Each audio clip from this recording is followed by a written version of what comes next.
Assalamualaikum warahmatullahi wabarakatuh.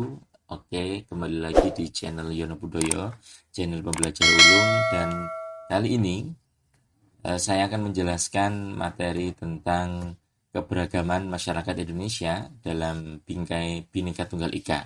Dan ini merupakan materi PPKN di kelas 9 SMP di KD 3.4 dan 4.4. Oke, beberapa konten yang harus kita bahas hari ini, yang di video ini juga saya akan menyampaikan pada Anda semuanya. Yang pertama adalah mengenai makna persatuan dalam kebangsaan, dan yang kedua adalah prinsip persatuan dalam kebinekaan, dan permasalahan keberagaman dalam masyarakat, serta yang terakhir adalah upaya pencegahan konflik. Memasuki yang pertama, kita akan mengetahui bagaimana atau apa itu yang dinamakan persatuan dalam kebangsaan. Baik, yang pertama-tama kali kita akan belajar mengenai makna persatuan. Ya, persatuan itu adalah perkumpulan dari berbagai komponen yang membentuk menjadi satu. Jadi dari buahnya itu menjadi satu, ya. Seperti misalkan kita mau membuat sambal begitu, itu ada banyak komponennya, ada lombok, kemudian mungkin ada apa namanya, kalau kita buat sambal lutisan ya, ada gula, kemudian ada garamnya sedikit untuk menjadikan rasa itu enak begitu ya. Ini adalah persatuan. Jadi beberapa komponen yang berbeda bersatu menjadi satu. Sedangkan yang dinamakan kesatuan itu merupakan hasil perkumpulan tersebut yang telah menjadi satu dan utuh, ya. Itu menjadi kesatuan. Jadi hasil daripada beberapa hal tadi, ya. Beberapa hal tadi, misalkan kita tadi contohkan sambal, kemudian dijadikan satu dalam wadah begitu, kemudian diolah, kemudian itu yang disebut sebagai kesatuan gitu ya. Dan itu yang kesatuan ini dimaknai sebagai hasil perkumpulan tersebut yang telah menjadi satu dan utuh begitu ya. Terutama kita lihat kalau dalam konteks keindonesiaan ada banyak sekali beberapa pulau besar ya, terutama bukan hanya 4 saja ini sebenarnya, cuman saya hanya menyampaikan 4 saja dari beberapa beribu-ribu pulau di Indonesia. Ada Sumatera, ada Papua, ada Kalimantan, dan ada Jawa itu sendiri. Ini bergabung menjadi satu yang dinamakan sebagai Indonesia, ya. Sehingga proses persatuannya itu ya ini tadi dari Sumatera, Papua, Kalimantan, Jawa, dan lain sebagainya. Ini merupakan komponen-komponen yang akan menjadi satu. Dan ketika sudah menjadi satu kesatuan, hasil dari perkumpulan pulau-pulau ini yang telah menjadi satu ini dinamakan sebagai Indonesia, begitu ya. Unity and diversity. Nah, kesatuan berbangsa itu merujuk pada keutuhan sebagai bangsa Indonesia. Sedangkan kesatuan bertanah air itu merujuk pada keutuhan dalam wilayah secara turun-temurun, ya. Ada sedikit perbedaannya. Oke, kita lanjut. Untuk yang kedua, prinsip persatuan dalam keberagaman itu, yang pertama, adanya Bhinneka Tunggal Ika. Bisa dimaknai sebagai berbeda-beda, tetapi tetap satu jua, ya. Walaupun kita beda secara ras, secara bahasa, secara suku, budaya, dan lain sebagainya, ternyata kita bisa bersatu dengan prinsip Bhinneka Tunggal Ika ini, ya. Kemudian yang selanjutnya adalah nasionalisme Indonesia. Ya, nasionalisme ini adalah paham kebangsaan, sehingga ini konteksnya memang nasional, sehingga orang yang memiliki jiwa nasionalisme tentu bisa bersatu dan menyatu, begitu. Kemudian ada prinsip kebebasan yang bertanggung jawab. You boleh ngomong apa saja di negara demokrasi, tapi prinsipnya satu, setelah you ngomong, Anda harus bertanggung jawab, begitu ya. Sehingga tidak boleh yang namanya kebebasan yang kebablasan, begitu.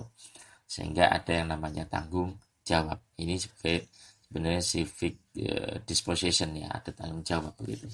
Kemudian yang selanjutnya adalah kita harus juga berwawasan Nusantara. Juga tidak mungkin ketika kita tidak memiliki ilmu, tidak memiliki pengetahuan tentang keindonesiaan atau disebut Nusantara ini, kita bisa bersatu. Dalam konteks ketika kita sudah memiliki wawasan Nusantara, maka kita memiliki jiwa toleransi sebenarnya. Oke. Kemudian selanjutnya adalah persatuan pengembangan untuk mewujudkan cita-cita reformasi. Nah, Cita-cita reformasi ini sebenarnya salah satunya adalah bagaimana kebebasan yang bertanggung jawab, bebas daripada korupsi ya. Terutama ini masih kita perangi ya, bagaimana Indonesia ini supaya bebas daripada koruptor. Korupsi ya, korupsi itu bukan hanya di tingkat pusat saja, tapi juga ada di tingkat paling bawah, termasuk kita ada perilaku korup ketika kita mengikuti acara kita terlambat, itu juga merupakan sebagai perilaku korup gitu ya. Ada indikasi untuk menjadi koruptor nantinya. Nah, ini harus kita hindari pelan-pelan dari diri kita sendiri. Kemudian selanjutnya lagi, persatuan ini merupakan olahan dari nasionalisme dan patriotisme. Nasionalisme ini adalah kecintaan kita terhadap tanah air, dan patriotisme adalah bukti daripada nasionalisme itu apa pengorbanan kita, apa usaha kita untuk mewujudkan atau membuktikan bahwa kita cinta tanah air Indonesia. Oke, selanjutnya bentuk keberagaman masyarakat Indonesia ini sebenarnya banyak sekali ya. Kita sebutkan sesuai dengan buku di SMP kelas 9 terutama, ada yang namanya budaya parental ya. Ini adalah sistem kekerabatan, garis keturunan laki-laki dan perempuan itu sama. Sehingga derajat antara perempuan maupun laki-laki ini sama. Nah, ada juga patrilineal ya. Ini adalah kedudukan laki-laki itu jauh lebih tinggi daripada perempuan, sehingga di satu masyarakat Indonesia tertentu dengan budaya patrilineal ini lelaki memiliki tanggung jawab lebih daripada wanita.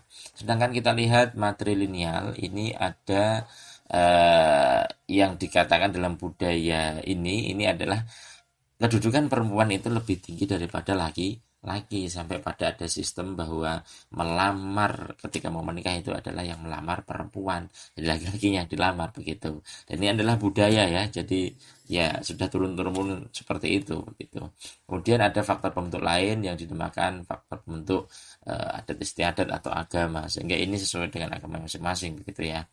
Ada 6 agama yang resmi diakui di Indonesia, ada Islam, ada Kristen ya, atau Protestan, ada Katolik, kemudian ada uh, Buddha, kemudian ada Hindu, dan ada Konghucu begitu ya. Kemudian ini adalah keberagaman di Indonesia ya. Kemudian selanjutnya dari keberagaman itu ada pengaruhnya loh, terutama yang ada di Indonesia ya. Ada pengaruhnya, ini bisa positif maupun negatif.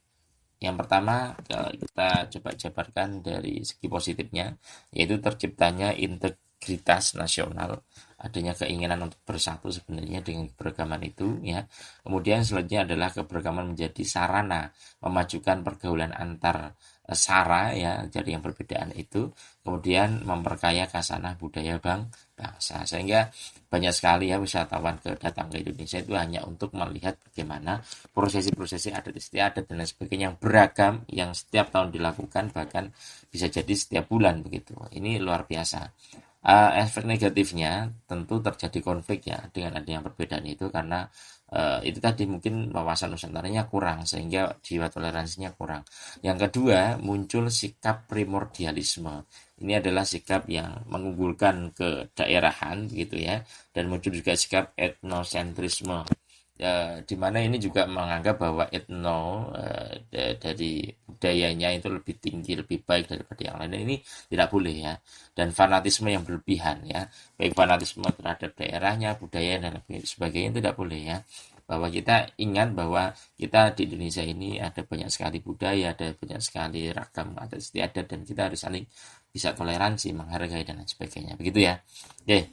Nah, selanjutnya lagi ada permasalahan keberagaman di Indonesia.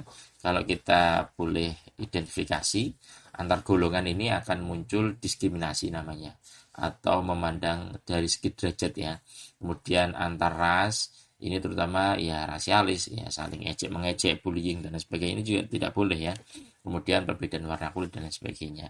Kemudian antar agama, ini juga sensitif ya, keliru dalam pemahaman, memaksakan kehendak, ini juga tidak boleh. Agama itu bebas, agama itu ya terserah you mau memeluk agama mana boleh, asal satu, ketika kamu sudah menentukan satu, silakan geluti agama itu, dalami dan amalkan apa yang diajarkannya.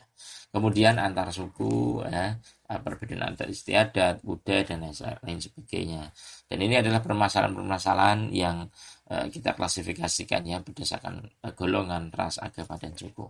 Kemudian selanjutnya lagi, penyebab konflik ini ada banyak. Pertama adalah perbedaan pandangan. Pertama, pandangan sebenarnya bukan hanya segi budaya ya. Kalau kita ngomong manusia, pasti manusia juga memiliki pengetahuan yang kadang-kadang berbeda dan ini menimbulkan pandangan yang berbeda pula. Norma sosial yang tidak berfungsi, tidak ada lagi kontrol sosial dari masyarakatnya dan pertentangan norma ya antar norma di satu daerah dan satu daerah lainnya. Norma ini terutama juga norma kesopanan juga termasuk. Di Jawa barangkali itu juga berbeda tingkat kesopanannya atau yang dianggap sopan di masyarakat Jawa dengan katakanlah masyarakat yang di luar Jawa begitu. Kemudian ada sanksi yang tegas ini juga menjadi konflik juga ya. Atau mungkin sanksinya tidak kurang tegas begitu ya karena kontrol sosial yang kurang atau normanya yang tidak berlaku lagi. Tindakan anarkis ini juga tidak diperbolehkan. Ini jadi penyebab konflik dan disasosiatif ya. Ini juga menjadi hal yang menjadi penyebab konflik.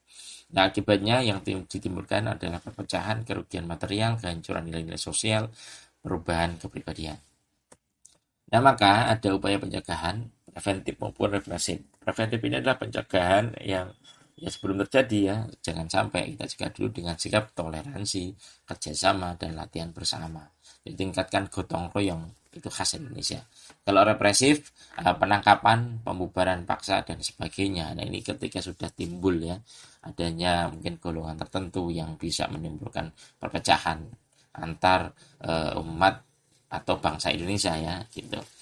Kemudian solusinya preventif maupun represif silahkan nanti cari sendiri, sebutkan mungkin 3 saja ya, silahkan komen di bawah ini di YouTube Yana Budaya ini, silahkan preventifnya 3 dan represifnya juga 3. Oke, itu saja dari saya, semoga bermanfaat dan kita akan kembali lagi dan ketemu lagi nanti di video-video yang selanjutnya.